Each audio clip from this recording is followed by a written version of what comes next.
Good morning, students. How are you all? I hope you all are fine at home. We were learning chapter number 6, Light, Sound and Force. In this chapter, we have learned about light. Today, we will read about sound. So, we hear various types of sounds every day. हम रोज अलग अलग तरह की आवाज़ें सुनते हैं. Do you hear different types of sounds in your daily life? Yes, you hear it. Just like chirping of birds, चिड़ियों का चहकना, then the ringing of doorbells, the honking of horns, mobile ringtones, है ना. Doorbell की आवाज़ आप सुनते हो, चिड़ियों की आवाज़ सुनते हो आप, हॉर्न्स जो बजता है उसकी आवाज़ आप सुनते हो, मोबाइल रिंगटोन्स की आप आवाज़ सुनते हो. बहुत सारी आवाज़ें आप सुनते हो डेली में. डिफरेंट टाइप्स ऑफ एनिमल्स की, टेम्पल्स, चर्चेस, बेल्स की आवाज़ वहाँ पे आप सुनते हो, घंटियों की आवाज़ आप सुनते हो. So you hear different types of sounds in your daily life. Even when we speak or laugh, we produce sound. जब हम बोलते हैं या जब हम हंसते हैं तब भी साउंड प्रोड्यूस होती है. आपको सुनाई देती है ना, जब कोई जोर से हंसता है तो उसके हंसने की भी आवाज़ आपको सुनाई देती है. हम जैसे मैं आपको वीडियो में पढ़ा रही हूँ तो जब मैं बोल रही हूँ तो यू कैन हियर इट. तो ये भी क्या होती है? It is also sound. Now we will read the sounds produced by different vessels. अलग अलग बर्तनों से जो साउंड होती है उसके बारे में हम पढ़ेंगे. You have to do this. For this you have to do one experiment given in your book. You should all do this experiment by yourself. What you have to do in this, you have to take a glass tumbler and a steel tumbler. आपको दो glasses लेने हैं, दो glass लेने हैं. कैसे लेना है? एक कांच का लेना है और एक आपको स्टील का ग्लास लेना है. So you should have to take a glass tumbler and a steel tumbler. Then you have to fill them with water. Half of them, आधा आपको, दोनों ग्लास को आधा आधा आपको क्या करना है, उसमें पानी भरना है. Then gently strike them with a pencil and hear different kinds of sounds. फिर आपको क्या करना है, उस पर धीरे से आपको पेंसिल से उस पर टिक करना है, मारना है, उस पर स्ट्राइक करना है. फिर आपको दोनों ग्लासेस में से अलग अलग जो आवाज़ आएगी उसको आपको सुनना है. ओके. इस एक्सपेरिमेंट में what you will do, you will take a glass tumbler and a steel tumbler. Tumbler मतलब क्या होता है? ग्लास होता है ना, जिससे हम पानी पीते हैं वो वाला ग्लास होता है. Okay. So you have to take a glass tumbler and a steel tumbler and you have to fill them half with water and you have to strike them with a pencil and you should hear the different kinds of sounds produced by both the glasses, both the tumblers. Okay, so you will hear different types of sound while striking on glass tumbler and steel tumbler. Okay, now we will read types of sounds. अलग अलग types की sounds होती है ना. Look at the figure 6.8. Different sounds are being produced. आपको figure 6.8 आपकी book में भी दे रखा है. You should see it and you will realise that different sounds are being produced. अलग अलग तरह की साउंड्स इनमें से, इन पिक्चरों से आप अगर देखोगे तो यू विल रियलाइज कि आपको अगर ऐसा होता है, जैसे गिटार अगर बजता है तो आपको अलग आवाज़ सुनाई देगी. ट्रैफिक जैम अगर हो रहा है और गाड़ियों की जो आवाज़ हो रही है वो अलग आवाज़ आपको सुनाई देगी. Some sounds make you feel happy while others irritate you. कुछ साउंड्स ऐसी होती हैं जो आपको बहुत अच्छा, आपका मूड को क्या कर देती है, रिफ्रेश कर देती है ना. आपके मूड को अच्छा कर देती है, आपको बहुत अच्छा लगता है, आपको खुशी होती है कुछ साउंड सुन के. While others irritate you. कुछ साउंड्स ऐसे होते हैं जो आपको चिढ़ाते हैं, आपको बिल्कुल पसंद नहीं आते हैं. The sound in picture A is soft and pleasant. तो फर्स्ट पिक्चर, ए पिक्चर में जो है आपको दिख रहा है, you are seeing that the man is playing guitar. Okay, so this sound of guitar is soft and pleasant. Soft and pleasant मतलब जो आपके कानों को अच्छी लगती है ना, जिससे आपको चिढ़ नहीं होती है, आपको सुनने में अच्छा लगता है। And that in B is loud and unpleasant. अब बी पिक्चर जो दे रखी है आपको दिख रहा है, ढेर सारी गाड़ियां दिख रही है आपको इसमें। तो इसमें क्या हो रहा है, इसमें बहुत सारी आवाज़ें, अलग अलग गाड़ियों की, हॉर्न्स की अलग अलग आवाज़ आ रही है ना। तो ये जो आवाज़ होती है कैसी होती है, तेज़ आवाज़ होती है और हमारे कानों के लिए भी अच्छी नहीं होती, हमको अच्छी भी नहीं लगती। आप ट्रैफिक जैम में फंस जाओ कभी मान लो, तो आपको गाड़ियों की आवाज़ सुनाई देगी, हॉर्न की आवाज़ सुनाई देगी, देन आपको कैसा लगेगा, आपको चिढ़ होने लग जाएगी, आपको गुस्सा आने लग जाएगा, इतना शोर हो रहा है। Okay, so unpleasant sounds are called noise.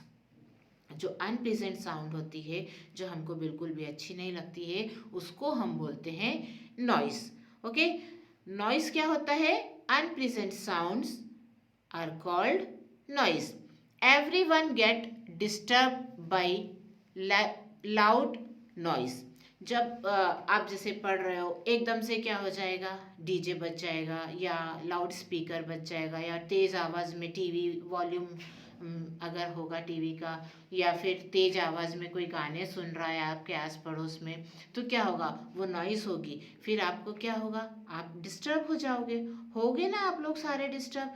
आप पढ़ते रहो, आपका ध्यान पढ़ाई में, और एकदम से कोई सा गाना बज जाएगा, एकदम से ऑटो में ही माइक चालू करके और निकल जाते हैं, तो वो सभी चीज़ें क्या होती है, तेज आवाज़ जो हमारे कानों को बिल्कुल भी अच्छी नहीं लगती है और हमको क्या करती है, डिस्टर्ब करती है। So we called it noise. We should avoid blowing horns as far as possible. जैसे अब गाड़ी चल रही है ना, आप मैंने मोहल्ले में ही जा रहे हैं, तो क्या होगा कि गाड़ियों पे लोग क्या करते हैं, ऐसे ही बिना वजह के, कोई ट्रैफिक नहीं है तो भी क्या करते हैं, हॉर्न बजाते हुए जाते हैं। सो वी शुड अवॉइड, ये हॉर्न बजाना हमको क्या करना चाहिए, अवॉइड करना चाहिए, जहाँ तक संभव हो सके इसको हमको अवॉइड करना चाहिए। ज़ोर ज़ोर से चिल्ला चिल्ला के आवाज़ नहीं करनी चाहिए, बात नहीं करनी चाहिए। वी शुड स्पीक सॉफ्टली, हमें धीरे धीरे आवाज़ में बात करनी चाहिए, ज़ोर ज़ोर से चिल्ला के हमको बात नहीं करनी चाहिए। We should play music and TV at a low volume, है ना। टीवी भी आप जब सुनते हो तो आपको उसका वॉल्यूम कैसा रखना चाहिए, लो रखना चाहिए, और जब आप म्यूज़िक सुनते हो तो म्यूज़िक का वॉल्यूम भी कैसा रखना चाहिए, लो रखना चाहिए। प्लीजेंट और अनप्लीजेंट, ये दो तरह की साउंड्स होती हैं, है ना। तो प्लेजेंट साउंड कैसी होती है, जो हमको बहुत अच्छी लगती है, that make us feel happy, and unpleasant sounds irritate us. So pleasant sounds में बहुत सारे एग्जाम्पल्स हैं, जैसे वायलिन की आवाज़ होती है, गिटार होता है, फ्लूट होता है, स्लो म्यूज़िक होता है, देन रेन की जो आवाज़ होती है, विंड जो धीरे धीरे जब हवाएं चलती है, ब्रीज जिसको हम बोलते हैं, है ना। और जब वाटर फ्लो होता है रिवर में, वाटरफॉल्स में से वाटरफॉल की जो आवाज़ होती है जब पानी गिरता है झरने में, है ना। सी की जो आवाज़ होती है, समुद्र की आवाज़ होती है, चिड़ियों की जो आवाज़ होती है, बर्ड्स चिरपिंग जिसको हम बोलते हैं, चिड़ियों का चहकना, दिस आर प्लेजेंट साउंड जो हमारे कानों को अच्छी लगती। अच्छा, आप सुबह उठते हो, आपको चिड़ियों की आवाज़ आती है, तो आपको कैसा लगता है, यू विल फील हैप्पी, आपको बहुत अच्छा लगता है जब आपको चिड़ियों की आवाज़ आती है तब। ऐसे ही जब आप जैसे वाटरफॉल्स हैं, है ना, वहाँ जाते हैं हम लोग, तो वो पानी की आवाज़ कितनी अच्छी लगती है, ऐसी बारिश की आवाज़ भी हमको बहुत अच्छी लगती है। We like rainfall noise also.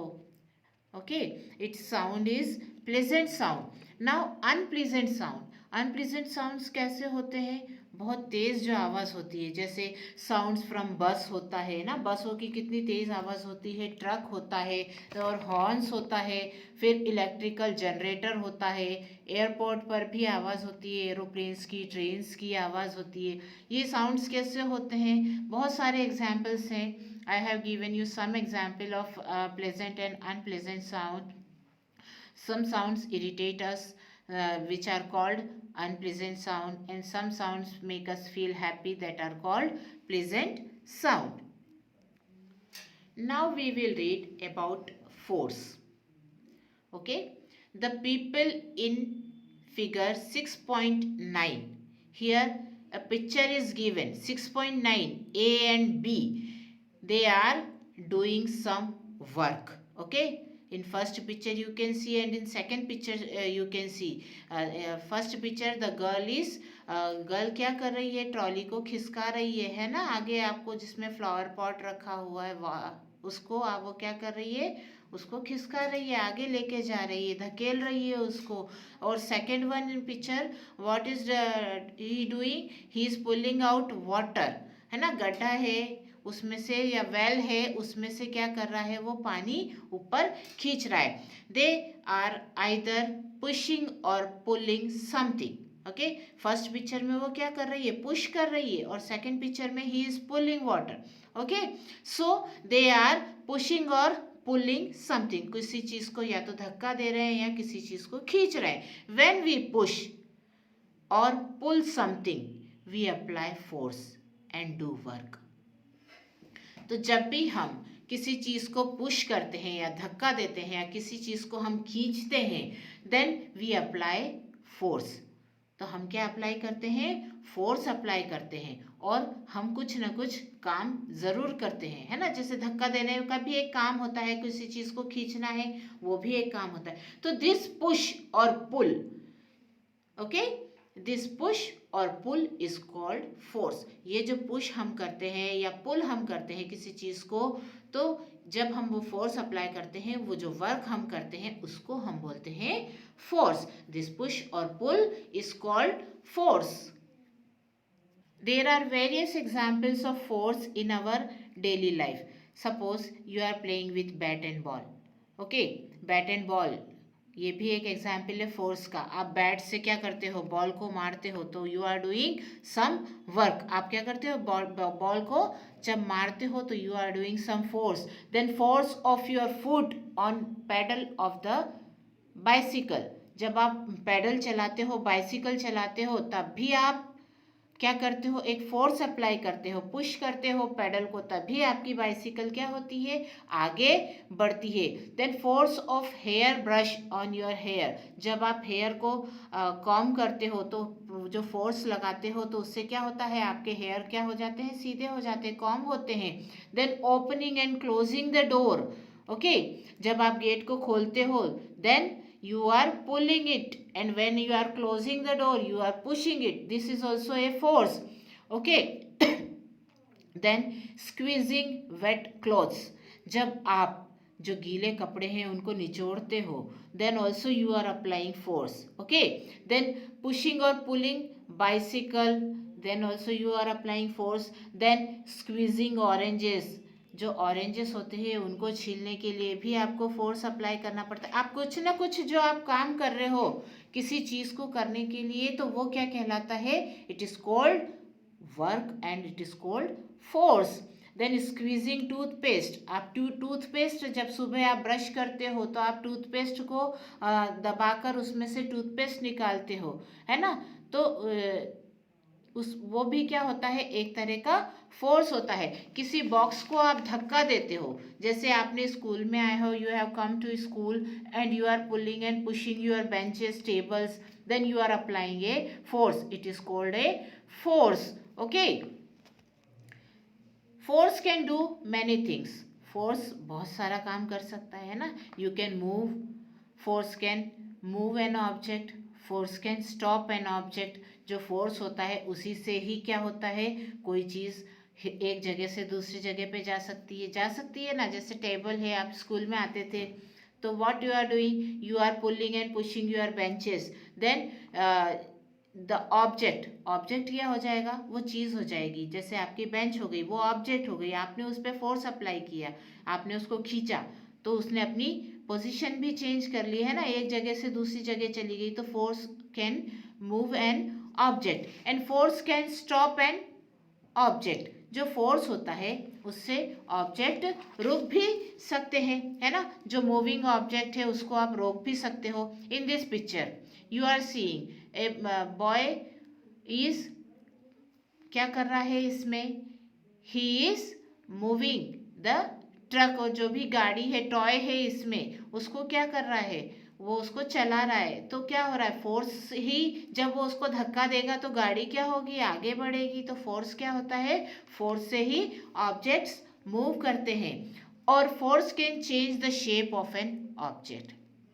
Force जो होता है वो ऑब्जेक्ट्स को मूव करने में भी हेल्प करता है, फोर्स स्टॉप करने में भी हेल्प करता है। Force can stop a moving object. जैसे आप फुटबॉल खेल रहे हो, in this picture you can see a girl is playing a football, okay.